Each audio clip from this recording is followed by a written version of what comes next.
The alarms screamed across the bridge of the Imperial Command Station. Emperor Kale stood before the massive viewing screen, his golden robes flowing behind him as he watched the data streams pour in. Something had just dropped out of hyperspace at the edge of their system. "Report," Kyle commanded, his voice cutting through the chaos. Admiral Una stepped forward, her face pale as she read from her datapad. "My lord, we have detected a single vessel. It's massive. Larger than our biggest battleships." The Emperor's eyes narrowed. "Show me." The main screen flickered and displayed a distant image of the unknown ship. It was unlike anything in their database. The hull was dark gray, almost black, with smooth lines that seemed to flow like water. Strange markings covered its surface. "Where did it come from?" Kyle asked. "Unknown, my lord. It appeared without warning. No hyperspace signature matches our records." Commander Han, Una's second-in-command, looked up from his station. "Admiral, we're receiving no response to our hails. The ship maintains complete radio silence." Emperor Kale had ruled the Valthoran Empire for 30 years. In that time, no one had dared to enter their space without permission. The Empire controlled 47 star systems and had the strongest fleet in known space. This intrusion was not just surprising, it was impossible. "Send the 3rd battle group to intercept," Kale ordered. "I want that ship stopped before it gets any closer to Nexus Prime." Admiral Una nodded and began giving orders. Within minutes, 20 of their most advanced warships were racing toward the mysterious vessel. Each ship carried enough firepower to destroy a small moon. On the bridge of the unknown ship, Captain Dong stood quietly watching the approaching Imperial fleet. His dark eyes showed no emotion as he studied the tactical display. The bridge around him was clean and efficient, with soft blue lights casting shadows on the walls. "Captain," said Leah, his tactical officer, "the Imperial ships are taking attack positions. They're demanding we stop and surrender." Dong remained silent for a moment. Behind him, his crew worked at their stations with calm precision. These were not panicked soldiers. They were professionals who had trained for this moment their entire lives. "Continue our approach," Dong finally said. "Maintain current speed." "Sir, they're powering weapons," Leah reported. "Let them." The massive ship continued its steady journey toward the capital world. It did not speed up. It did not slow down. It simply moved forward like nothing could stop it. Back on the command station, Emperor Kale watched the standoff with growing anger. Why aren't they responding? Who are they? Dr. Bay, the Empire's chief scientist, had been running scans on the unknown vessel. His findings made his hands shake as he approached the Emperor. "My lord," Dr. Bay said carefully, "I've analyzed the ship's hull markings. The symbols, they match records from our archives." "What archives?" "The old files, my lord. From the Great Purge 200 years ago." The Emperor's face went white. "That's impossible. We destroyed them all. The markings are Terran, my lord." "Human." A deadly silence fell over the bridge. Every officer present knew the story of the Great Purge. The humans had been a troublesome species that refused to bow to Imperial rule. They had been wiped out completely. Every world burned. Every ship destroyed. It was one of the Empire's greatest victories. "Humans are extinct," Kale said through gritted teeth. "We made sure of that." "Perhaps not all of them, my lord." Admiral Una felt a chill run down her spine. She remembered the stories her grandfather had told her about the war against the humans. They had been fierce fighters, never giving up even when facing impossible odds. But they had been primitive compared to the Empire's technology. "Admiral," Commander Han called out, "the 3rd battle group is in position. They're requesting permission to fire." Una looked at the Emperor, who nodded grimly. "Tell them to disable the ship. I want answers." The Imperial warships opened fire with precision weapons designed to knock out engines and weapon systems. Bright energy beams lanced through space toward the dark ship. Every beam struck the vessel's hull. Every beam was absorbed harmlessly by invisible shields that shimmered briefly before fading. "Impossible," whispered Commander Han. The human ship had not even slowed down. It continued its approach as if nothing had happened. The Imperial weapons, the most advanced in known space, had done absolutely nothing. Captain Dong smiled slightly as he watched the Imperial fleet's confused response to their failed attack. "Leah, open a channel to the Imperial Command. Channel open." "Sir." Dong's image appeared on the main screen of the Imperial Command Station. He was a man of middle years with calm, intelligent eyes. He wore a simple uniform without decoration. When he spoke, his voice was quiet but carried absolute authority. I am Captain Dong of the Terran Coalition ship Retribution. We have come to collect what you owe us. Emperor Kale stepped forward, his face red with rage. You dare threaten the Valthoran Empire? We destroyed your pathetic species centuries ago. No, Dong replied calmly. You enslaved our people. You took our children. You stole our worlds, but you did not destroy us. We have been waiting. We have been preparing, and now we have returned. The transmission ended, leaving the Imperial bridge in stunned silence. Admiral Yuna stared at the screen where the human captain's face had been. Something about his eyes had disturbed her deeply. They were not the eyes of a conqueror or a madman. They were the eyes of someone seeking justice. My lord, she said quietly, if they survived all this time, if they've had 200 years to prepare, silence. Kale snapped. One ship cannot threaten our entire empire. Send the entire Fifth Fleet. Destroy that vessel immediately. But even as he gave the order, the Emperor felt a cold fear growing in his chest. The human ship was still approaching Nexus Prime. Its weapons were still unknown, and somewhere in the back of his mind, he remembered old stories about human stubbornness and their refusal to surrender. On the Retribution, Captain Dong watched the Imperial fleet scrambling to position more ships in their path. He had known this moment would come. Every human aboard his ship had dreamed of it. Their ancestors had died for this chance. Leah, how long until we reach optimal position? 6 hours, Captain. And the other ships? Standing by, sir. Waiting for your signal, Dong nodded. The Empire thought they faced one ship. They had no idea what was really coming for them. The Retribution continued its steady approach toward the heart of the Empire that had tried to destroy humanity. Behind its dark hull, revenge waited patiently for the right moment to strike. The Fifth Fleet moved into position around the human ship like hunters surrounding dangerous prey. Admiral Yuna stood on the bridge of her flagship, watching the tactical display with growing unease. 200 ships now surrounded the single human vessel, yet something felt terribly wrong. Admiral, Commander Han reported, all ships are in position. We have the alien vessel completely surrounded. Yuna nodded but kept studying the enemy ship. Its design was unlike anything she had ever seen.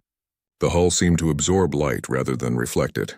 No visible weapons ports, no obvious weak points.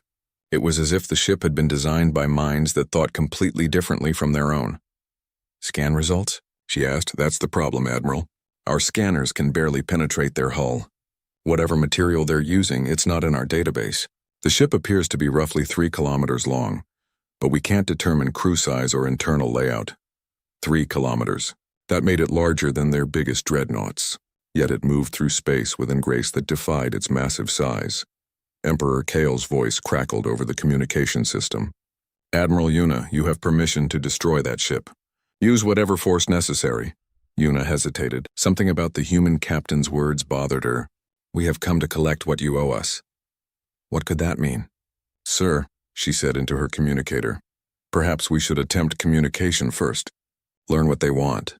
They want to threaten the Empire, Kale replied angrily. That is all we need to know. Destroy them. But before Yuna could give the order, her communications officer looked up with surprise. Admiral, we're receiving a transmission from the alien ship. They're requesting to speak with you directly.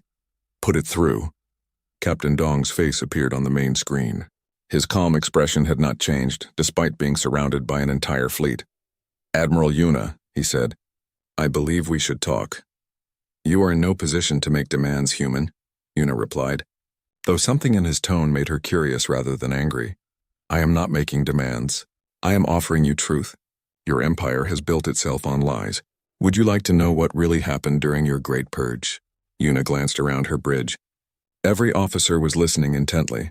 Stories of the Great Purge were taught in every Imperial school, but they were always brief. The humans had refused to submit.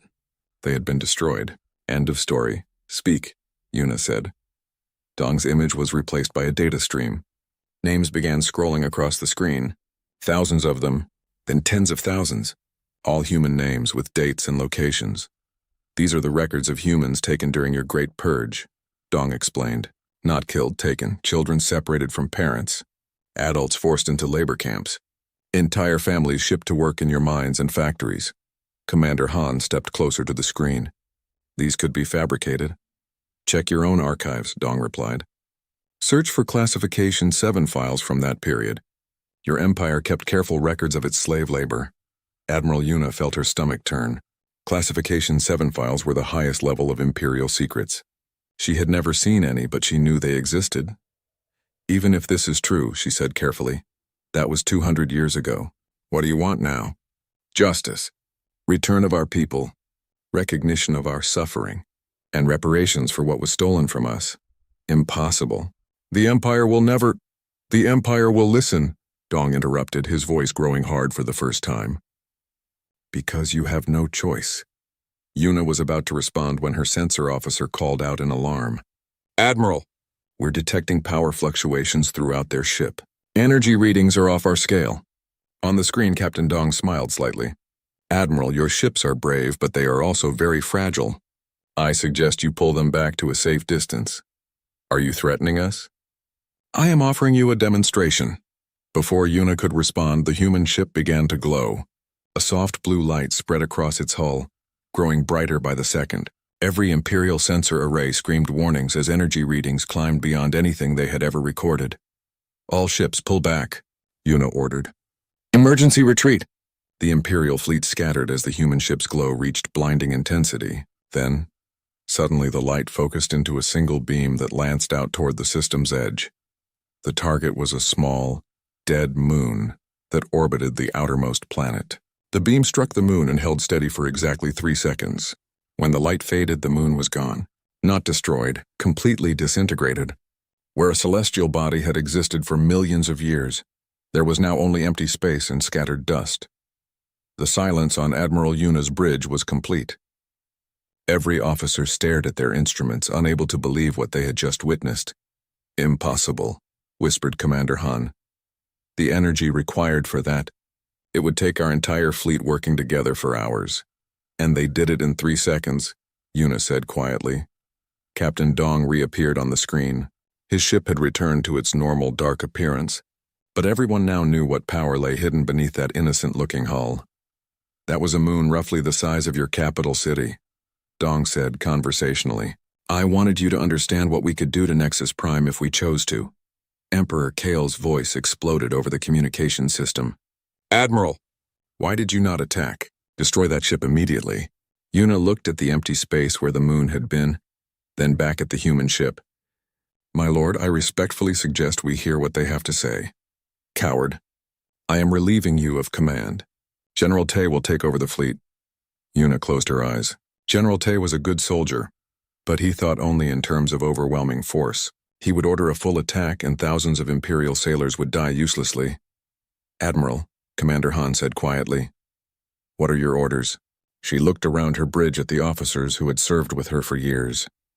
Good people who trusted her judgment. She thought about the moon that no longer existed, and the calm certainty in the human captain's voice. Stand down weapons, she ordered. All ships maintain distance but do not attack. Admiral, that's a direct violation of the Emperor's orders, Han warned. I know. Yuna turned to face her crew. I've served this empire for 25 years. I've never questioned an order before, but I will not send you to die for nothing. On the Retribution, Leah watched the Imperial fleet's confused movements. Captain, their admiral seems to be defying orders. Some ships are standing down while others are still in attack formation. Dong nodded. Admiral Yuna is wiser than her emperor. Begin the next phase, sir. Send the signal to our people throughout the Empire. It's time they knew we're here. Across 47 star systems, hidden communication devices suddenly activated. In slave quarters and work camps, in factories and mines, humans who had been waiting for generations received the same message. This is Captain Dong of the Terran Coalition. The time of hiding is over. Rise up. Help is coming. On the industrial world of Kael-on-Fur, a woman named Sol looked up from her workstation as the message played in her ear. Around her, other humans stopped what they were doing. For 200 years, they had passed down stories of the homeworld, of ships that would return someday to free them. Sol smiled and reached for the tools she had hidden long ago. It was time to remind the Empire why they had feared humans in the first place. Captain, Leah reported, we're receiving confirmation signals from 34 systems. The rebellion has begun. Dong watched the Imperial fleet's frantic movements as reports of uprisings flooded their communication channels. The Empire was about to learn that the war they thought they had won long ago was only now beginning. Emperor Kyle paced like a caged animal in his throne room. The massive chamber, built to intimidate visitors with its golden walls and towering statues, now felt like a prison. Reports flooded in from across the Empire, each one worse than the last. 17 worlds are in rebellion, General Tay reported, his scarred face grim. Industrial production has stopped on Kellan 4, Nexus 7, and the mining colonies. The slaves are destroying equipment and barricading themselves in secure areas. How is this possible? Kale demanded. We controlled these populations for 2 centuries. Dr. Bay stepped forward nervously. My lord, it appears the humans had hidden communication networks we never detected. The signal that triggered these uprisings came from their ship. General Tay slammed his fist on the table. One ship? We're letting one ship destroy our empire. Perhaps, said Minister Locke, the Empire's chief advisor, we should consider their demands. If they truly have evidence of illegal enslavement, illegal? Kyle whirled on him. We are the Empire. We define what is legal. Yes, my lord, but the Galactic Council can burn with the rest of them. Kyle turned to General Tay. Take command of every ship in the system. I want that human vessel destroyed within the hour. General Tay grinned. He was a simple man who believed every problem could be solved with enough firepower. It will be my pleasure, my lord.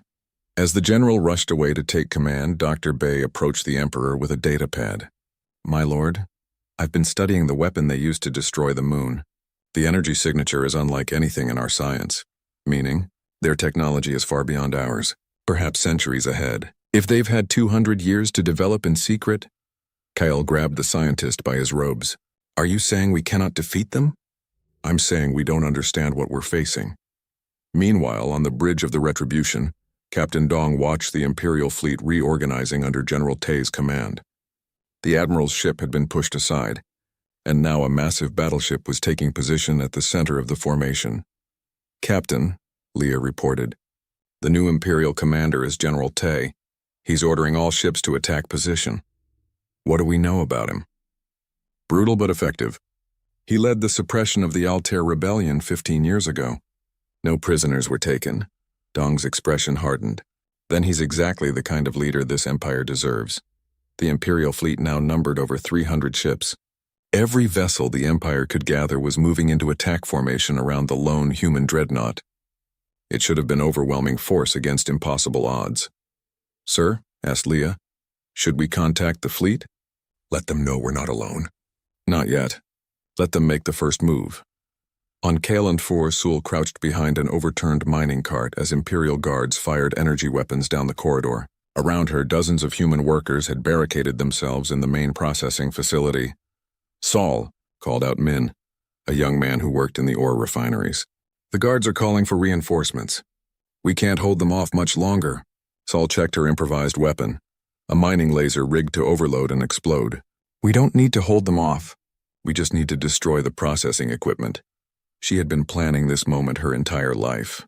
Her grandmother had told her stories about Earth, about humans who lived free under open skies. Those stories had kept hope alive through generations of slavery. Is it true? Min asked. Are there really human ships coming? The message came from Captain Dong himself, Sol replied. Our people kept their promise. They came back for us. An explosion echoed through the facility as the guards blasted through another barricade. Saul knew they only had minutes left.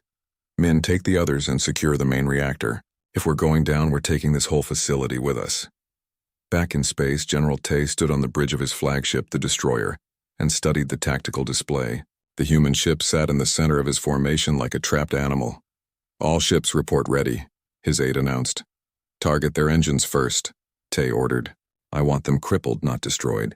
The Emperor wants prisoners. Sir, Admiral Yuna is requesting permission to speak with you. Denied. She had her chance. Tay smiled coldly. Begin the attack.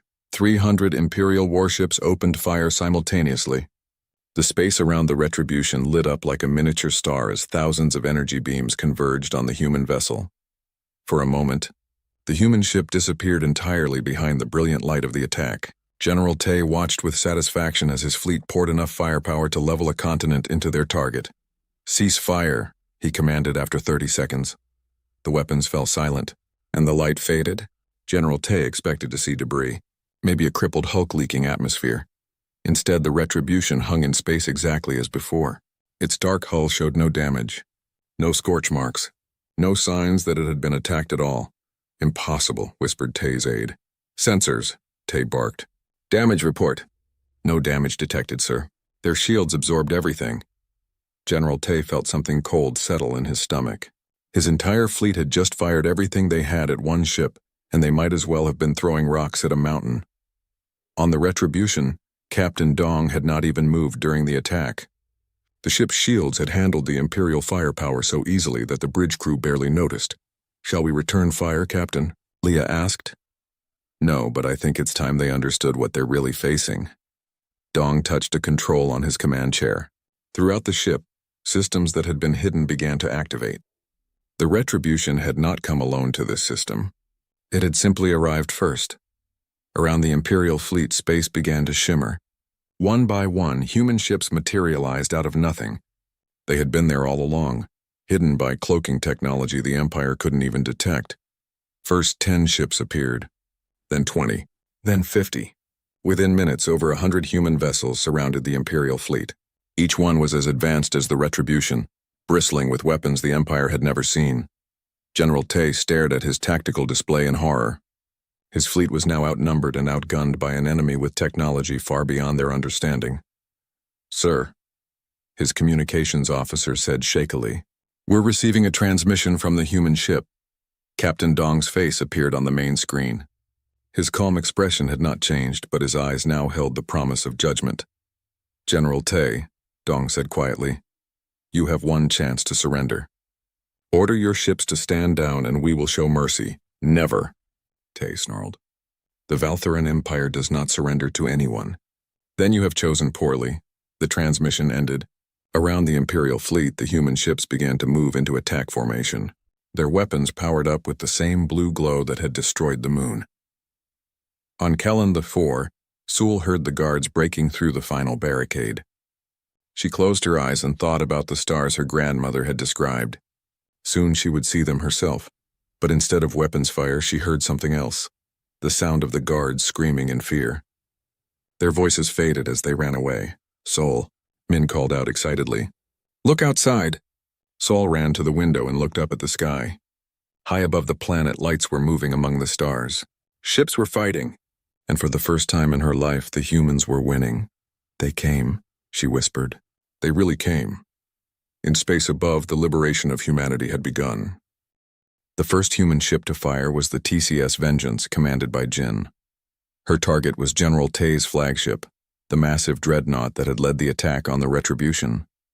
The blue energy beam struck the Imperial ship's shields and tore through them like paper, but the beam didn't destroy the ship. Instead, it shut down every system aboard. Lights went dark. Engines died. Weapons powered down. The mighty destroyer became a floating piece of metal in seconds.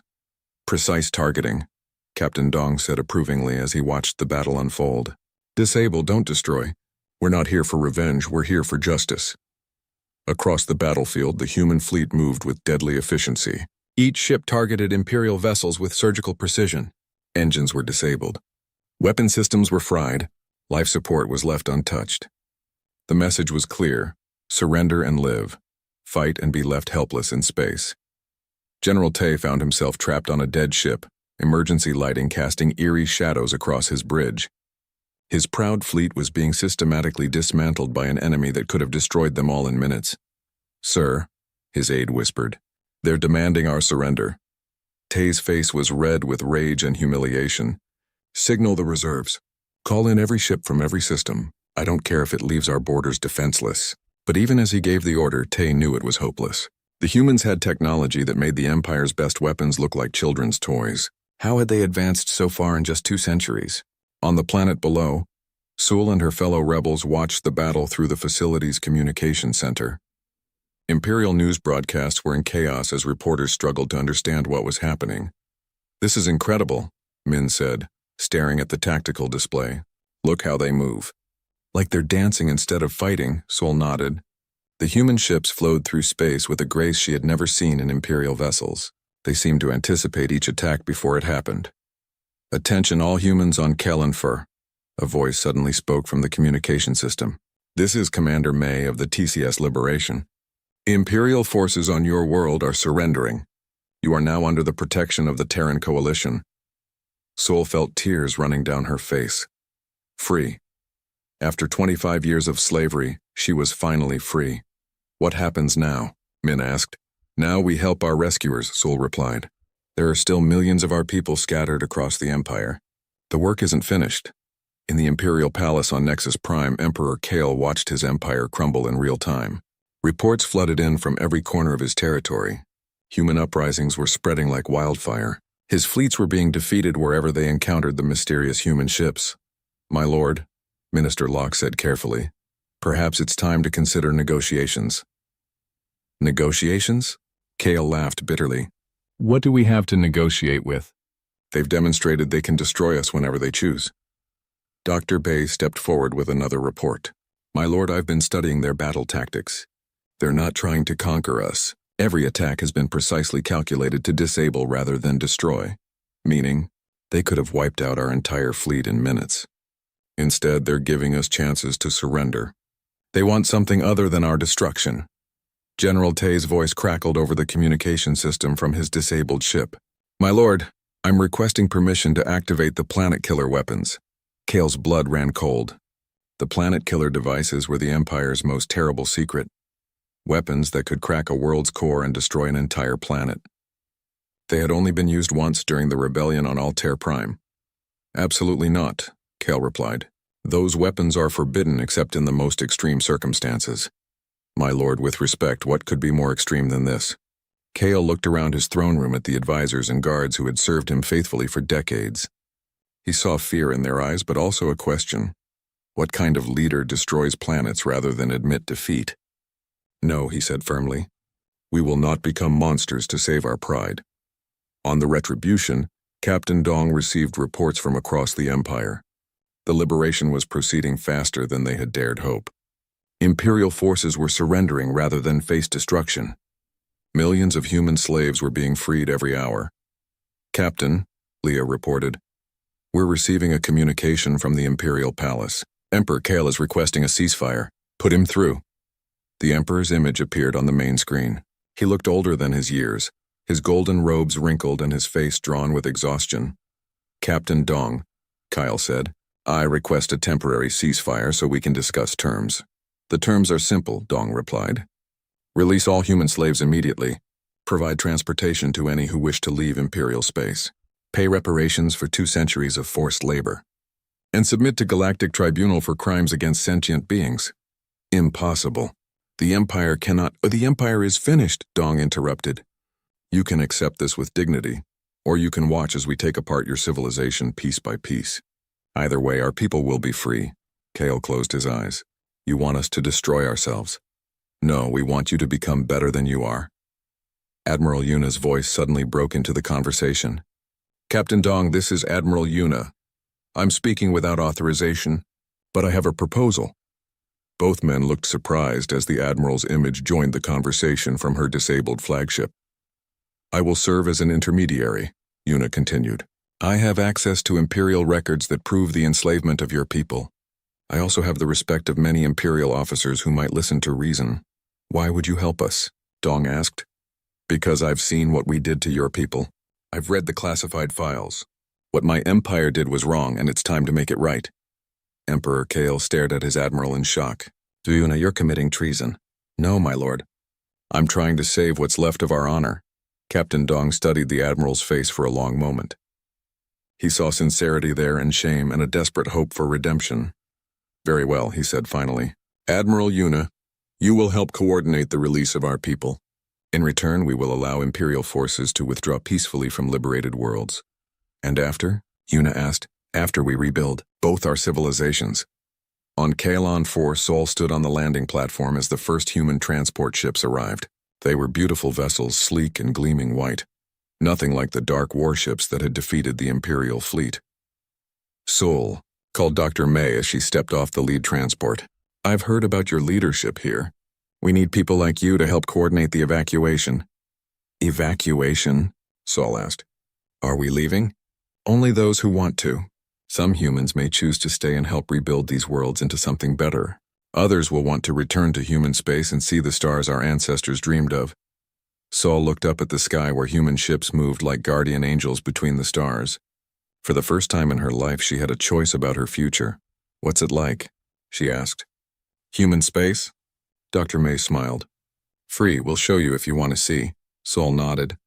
She would help with the evacuation first, make sure every human who wanted to leave could do so safely. But then she would finally see the stars her grandmother had told her about. The empire that had enslaved humanity for 2 centuries was falling apart, but something better was rising to take its place. The age of human freedom had begun. 3 weeks after the first battle, the Valthoran Empire was a shadow of its former self. On 47 worlds, humans walked free for the first time in 2 centuries. Imperial governors had fled or surrendered. The great slave camps that had powered the Empire's economy stood empty. Admiral Una stood in the conference room aboard the Retribution, surrounded by maps showing the liberation progress. Across from her, Captain Dong reviewed reports from the Coalition fleet commanders. Sector 7 is completely secure, reported Commander Jin via hologram. The last Imperial garrison surrendered this morning. We've evacuated over 2 million humans from the mining colonies. Excellent work, Dong replied. Any resistance?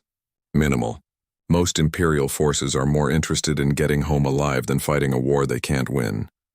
Admiral Una looked up from her datapad. Captain, I have some concerns about the Outer Rim territories. Several Imperial commanders there are refusing to surrender. They've cut off communication and declared independence. Pirates and warlords, Dong said with distaste. They think the Empire's collapse means they can carve out their own kingdoms. What do you intend to do about them? Clean them up? One by one, if necessary. Dr. Bay, who had requested permission to study aboard the human ship, raised his hand nervously. Captain, if I may ask, how many ships do you really have? Dong smiled slightly. Enough. But surely there must be limits to your resources. The Empire spanned nearly 50 systems. How can you patrol and protect such a vast area? Dr. Bay, you're thinking like someone who wants to control territory. We're not here to rule. We're here to free our people and ensure they stay free. Leah, monitoring communications from her station, looked up with concern. Captain, we're receiving an emergency signal from the Bright Star system. The Imperial garrison there has taken human civilians hostage. Dong's expression hardened. Details. Commander Pax has barricaded himself in the planetary capital with approximately 10,000 human civilians. He's demanding safe passage off-world in exchange for their release. Admiral Una felt her stomach turn. She knew Commander Pax by reputation, a brutal man who had earned his rank through violence and intimidation. Captain, she said, Pax is unstable. If he feels cornered, he'll kill those civilians rather than surrender. Then we won't corner him. Dong turned to Leah. Signal the fleet. I want 3 ships to the Bright Star system immediately. And prepare my shuttle, sir. Leah looked confused. Your shuttle? I'm going to talk to him personally. Captain, that's extremely dangerous, Admiral Una protested. Pax won't negotiate in good faith. Maybe not. But those civilians don't deserve to die because of his cowardice. On the Bright Star colony, Commander Pax paced frantically around the government building he had turned into a fortress. Through the windows, he could see human civilians huddled in the central courtyard, guarded by his remaining soldiers. Sir, his aide reported, 3 human warships have entered the system. They're requesting permission to send a shuttle to the surface. Tell them no. Any ship that approaches this planet will be destroyed. Sir, with respect, our weapons can't even scratch their shields. Pax grabbed the young officer by his uniform. Then we use the civilians. They won't risk killing their own people. But even as he said it, Pax knew he was trapped. The Empire was gone. His career was over. All he had left was spite and the desire to hurt his enemies before he died. Incoming transmission, the aide announced. Captain Dong's face appeared on the main screen. Behind him, Pax could see the bridge of the human ship. Clean, efficient, and radiating quiet confidence. Commander Pax, Dong said calmly, I'm coming down to speak with you alone. Are you insane? I have 10,000 hostages. Yes, you do. And we both know you're not going to hurt them. Don't be so sure about that. Commander, you're a soldier, not a butcher. You took hostages because you thought it would give you leverage, but deep down you know you can't murder innocent people in cold blood. Pax felt sweat running down his face. Stay away from this planet or you'll what? Kill civilians? Execute children? Is that how you want your story to end? The transmission ended, leaving Pax alone with his fears and his rapidly diminishing options. An hour later, a small shuttle descended through the atmosphere toward the government building. Pax watched it land in the courtyard, just meters away from the hostages. Captain Dong stepped out of the shuttle alone, just as he had promised. He wore a simple uniform and carried no visible weapons. Around him, the human civilians stared in wonder and hope. "Let me pass," Dong called out to the Imperial guards. "Sir," one of Pax's soldiers whispered.